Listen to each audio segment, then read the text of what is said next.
This is Linda. She was a young orphan girl, left all alone in this wide world. Her parents had died many years ago, leaving her with only one thing: a small, old mud hut at the far end of the village. That was where Linda lived, quietly and without trouble. But Linda's life was not easy. It was full of pain, rejection, and loneliness.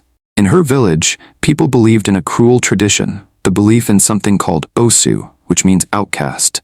The villagers believed that Osu people were cursed, that they belonged to the gods, and that they were sacrificed or dedicated to them. Anyone born into an Osu family was seen as dirty, unworthy, and not to be touched or even spoken to. Sadly, Linda was believed to be one of them.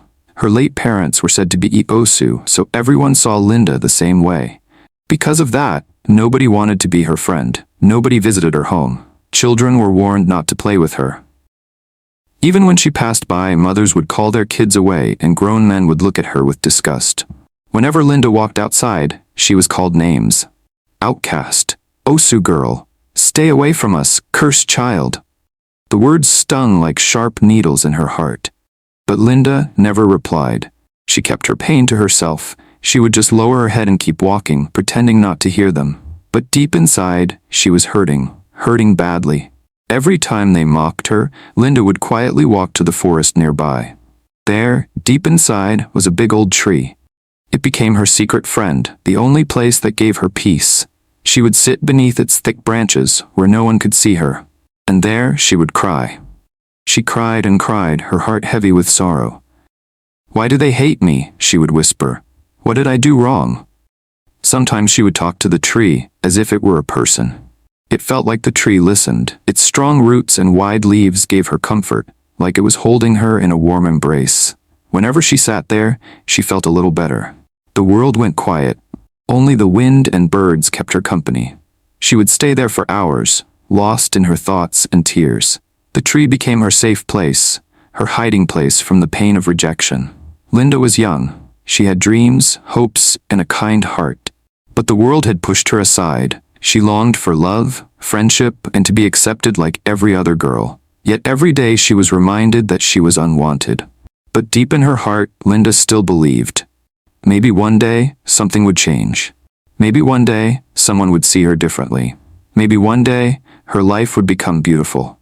And as she sat under that tree again, wiping her tears, that day was already on its way. One warm afternoon, Linda was once again sitting under her favorite tree deep in the forest. Tears streamed down her face as usual. Her heart felt heavy, and her thoughts were filled with pain and rejection. She hugged her knees and whispered sadly to herself, not knowing that something strange and wonderful was about to happen. Suddenly, she heard soft footsteps behind her. She turned slowly, expecting to see a villager, or maybe a wild animal. But to her surprise, it was a dog. A large, clean-looking brown dog with shiny eyes and a calm face. The dog looked at her gently and slowly walked closer. Linda wiped her tears and sat up, a bit scared but curious. Then something happened that made her heart nearly stop. The dog spoke. "Yes, I can talk," the dog said softly. "Don't be afraid." Linda gasped and stood up, her eyes wide with shock. "What? Did you just talk?" she asked, shaking slightly. "Yes," the dog replied. "My name is Max. I know this sounds strange, but please listen. I'm not really a dog. I'm a man, a prince. I was turned into a dog by evil men in my village." Linda's mouth dropped open. She was completely shocked, but somehow didn't run away. She felt something in her heart. Something told her to listen. Max continued his story. "I was once Prince Max, the only son of a great king. But after my father became ill, some wicked men in the kingdom plotted to steal the throne. They were afraid I would become king. So one night, they captured me and used dark magic to turn me into this dog. Since then, I've been stuck in this form, living alone in this forest." Linda's fear slowly faded. Her eyes now showed curiosity and sympathy. "But why are you telling me all this?" she asked gently. "Because I've seen you many times," Max said, sitting beside her. "I've watched you come here, crying alone. I know how lonely you feel. I know how people treat you because they believe you're an outcast. I've felt the same pain, being rejected, forgotten, and unwanted."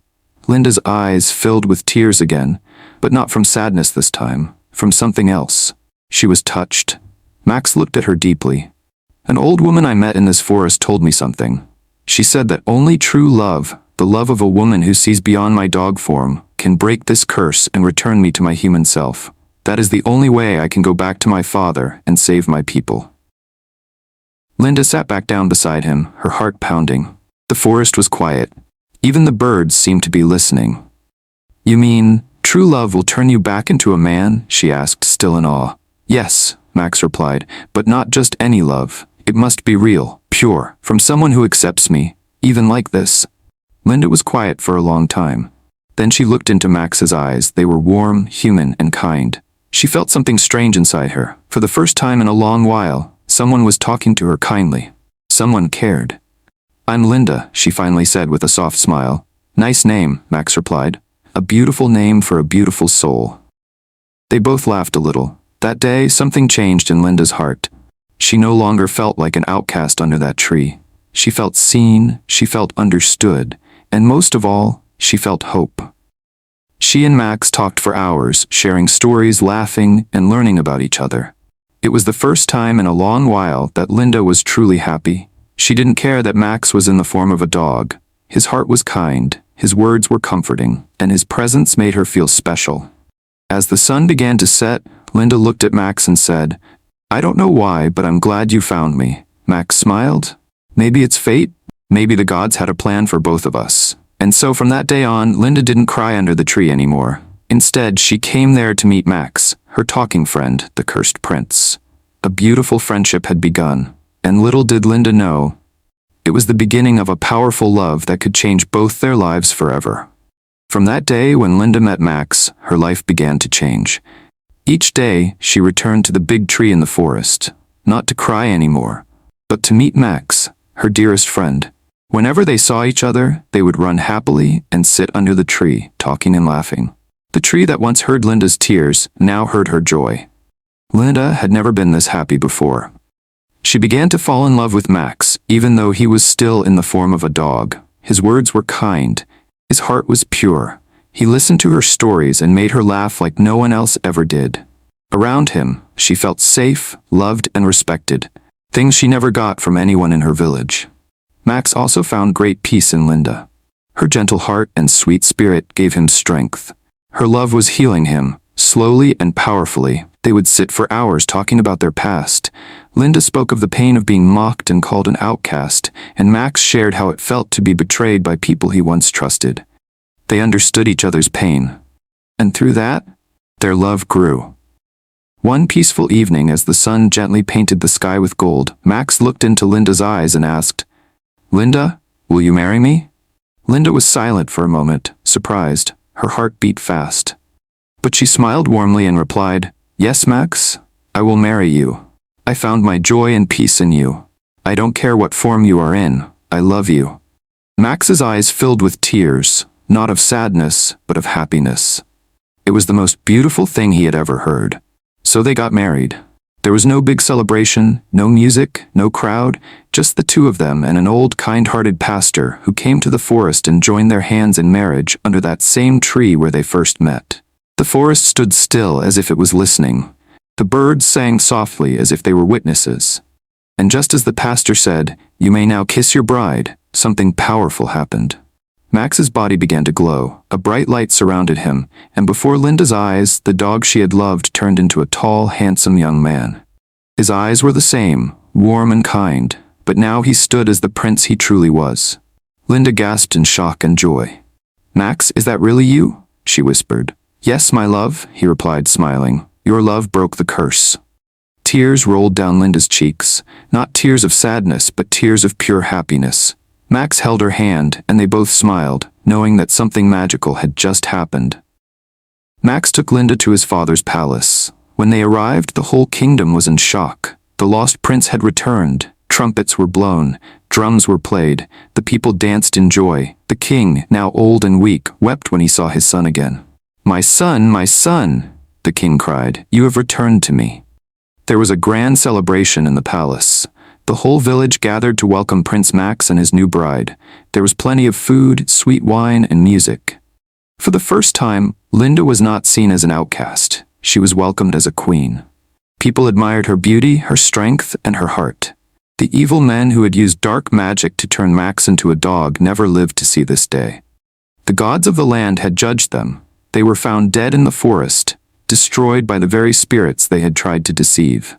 Now, Max ruled beside his father, and when the king later passed, Max became king, with Linda as his queen. The people loved her. She ruled with kindness, remembering her own days of pain and rejection. She made sure that no one else in the kingdom would ever be mocked or called names. And as the years passed, Linda and Max lived happily together, raising a family and ruling with wisdom, peace, and love. Linda often sat under the royal garden tree with her children, telling them stories of how love, kindness, and faith changed her life. Moral lessons. Never judge anyone by what others say about them. True beauty is found in the heart. Kindness, patience, and love can break even the strongest curses. Pain and rejection are not the end of your story. Sometimes they are just the beginning of something greater. Real love sees beyond appearance and accepts with the heart. Thank you so much, my dear viewers, for following Linda's touching and powerful story from the beginning to the end. Her journey reminds us that no matter how hard life is, there is always hope. If you enjoyed this story, please support me by subscribing to my channel, liking, sharing, and leaving a comment. More inspiring and emotional stories are coming your way. Stay with me, and let's continue this beautiful storytelling journey together. Subscribe now and turn on the notification bell so you don't miss the next magical tale. God bless you, and thank you for being here.